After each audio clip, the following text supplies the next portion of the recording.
আচ্ছা অঙ্কুর, এবারে নিটে যারা আমাদের রাজ্যের মধ্যে প্রথম 100 র্যাঙ্ক করেছে, সেই প্রথম 100 জনের মধ্যে পশ্চিম মেদিনীপুরের 6 জন রয়েছে, এবং পশ্চিম মেদিনীপুরের যে 6 জন রয়েছে তার মধ্যে 3 জন হচ্ছে এই নিউক্লিয়াস ইনস্টিটিউটের ছাত্র।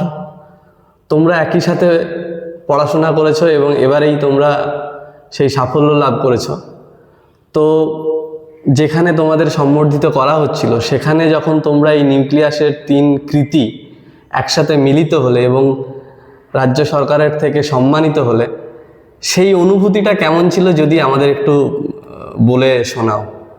সেই অনুভূতিটা তো মানে খুবই একটা মানে অন্যরকম একটা ফিলিং আসছিল, কারণ আমরা মেদিনীপুরে একসঙ্গে 1 বছর টিউশন পড়েছি, আর সেখানে একটা অপরিচিত জায়গায় যে মুখ্যমন্ত্রীর কাছ থেকে উপহার নেওয়া আর একসঙ্গেই থাকা, সেখানে টাইম স্পেন্ড করা, সেটা একটা অনেক অন্যরকম ফিলিংস। কারণ নিজেদের বন্ধুদের সঙ্গে থাকার একটা অন্যরকম একটা অনুভূতি থাকে।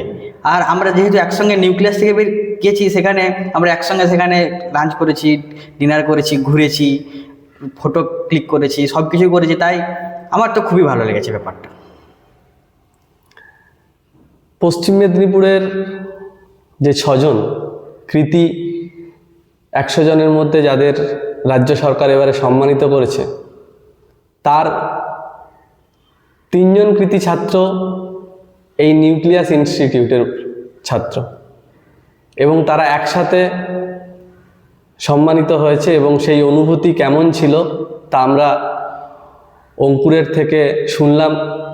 তাদের এই বন্ধুত্ব এবং সাফল্য আরও ভবিষ্যতে এগিয়ে যাক, এই প্রত্যাশাই থাকবে আমাদের পক্ষ থেকে।